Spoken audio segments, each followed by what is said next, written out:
happy and you know it, clap your hands. Hey there, welcome back to episode 7. Here's where we got our Chatina pen for some extra builds and also grinded our way to our Labreska helmet. That was a super long grind, which I will get to in a sec. This all happened about 5 months ago from the date of publishing for this video, which is likely November 2022. We started off easy with some duo tours grind with our local basement drug dealer, Aza. And as you can see, we are still on DR at this stage. Later in the day, we completed our Chatina Griffin's helmet, and after that, we went to live up to our moniker of Snipe Guild Hunters in Siege once more. By that, I meant that we did absolutely nothing during the siege. Anyway, we did some relic runs for memes in preparation for our Labreska enhancement and Eternal Winter's launch, which at the time of recording I recall was just a week away. And we made a lot of insurance buys from the CM, like crystals and whatnot, just in case we got griefed. We did get griefed, but that's for later. Anyway, we reached C13 armors at this point, so yeah, good job us. The next day we did some more Gyfins and then opened some Shakatu boxes and got some memes.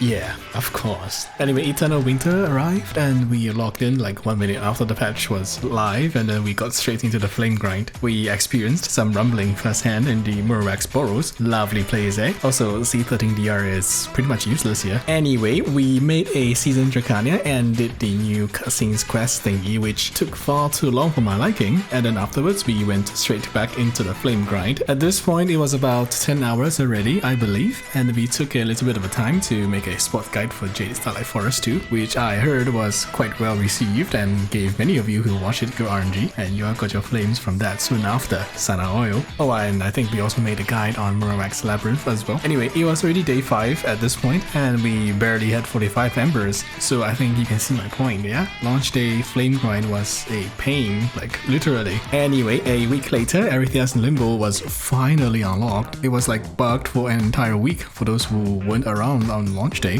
or launch week. We also took some time to make a guide on that place as well, which I heard was also quite good.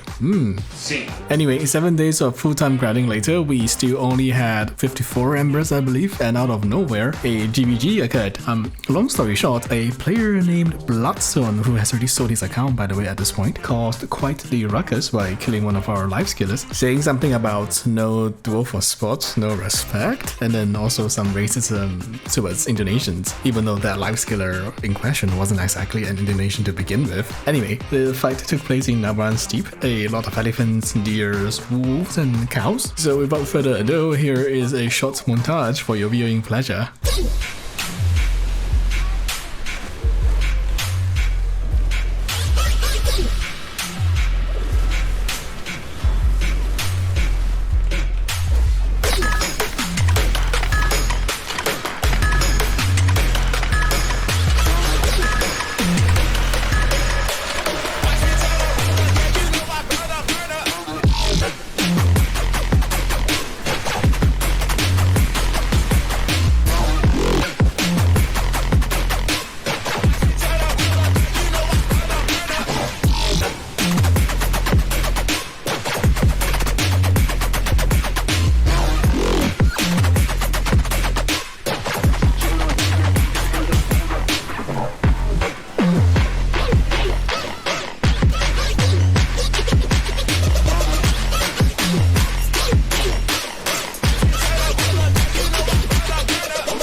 And yeah, I hope you enjoyed that. The next day we couldn't sleep, so we went for a morning grind in Jade, and then we actually got griefed. Yay! A DK who was barely 660 GS back then, he was like 301 and 356, came by and gave us a pretty hard time. I mean, I think I'm pretty meh in PvP, but Corsair was really crappy at a point, and the DK was just doing so much balanced damage. Which brings me to my point, if you feel like your class is crap, just reroll. PA balancing takes ages, and by ages I mean like 6 months minimum, and usually you end up with 1 step forward and 2 steps backwards. Sometimes a step towards towards somewhere, usually not in the direction that you want. Well, I am not a Black Desert creator by the way, so I can spill the truth to you guys. And don't get me started on the creator application.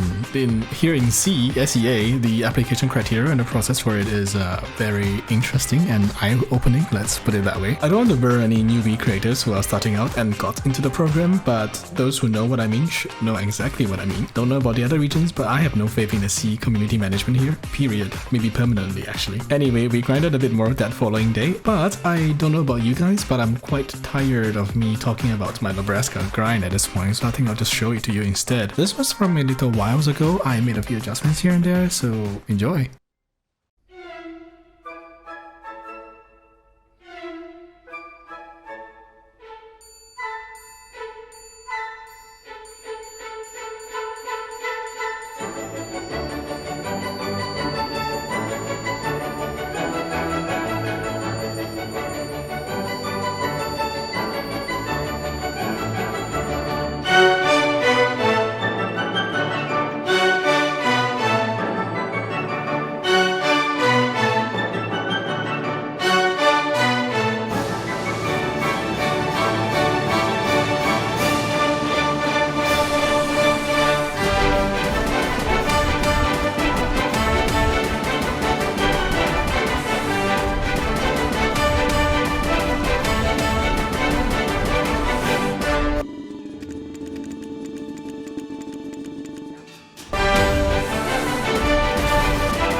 And by the time we were done, we actually fought our guildie Hank for a bit. He was on Evasion at around 1100 Evasion, though of course he is a mystic, and I was still on DR. I think our gear scores were pretty similar back then, like both were around C13, and yeah, it was a crappy experience. I couldn't one combo him very easily at all, but he could easily one combo me if I get caught. So the decision was made, I swapped to Evasion. I mean, I should have done that a long time ago because Evasion is well suited towards Corsair. She has a 15% evasion passive. So yeah, we extracted our Caphras from our DR gear and made up for the loss using all the Caphras and dust we got from grinding at Jade. So we were back in C13. Such nice friends I have, by the way. We actually ended up with a Daruma GVG as well, this time on our Evasion Corsair with Kutums and whatnot. But because I was on Kutum, my AP was quite a bit lower, and against people who were not like Blaster and his mates, the overall experience was pretty underwhelming. I was both squishy and did peanuts for damage. So yeah, I'll leave a short montage here as I end off this episode. Quite a lot of big changes and progress was made, but ultimately, we still have a long way to go. We are still gearlets. Kick W. Anyway, if you enjoyed what you saw, please do consider dropping a like or a sub, and with that, take care and goodbye.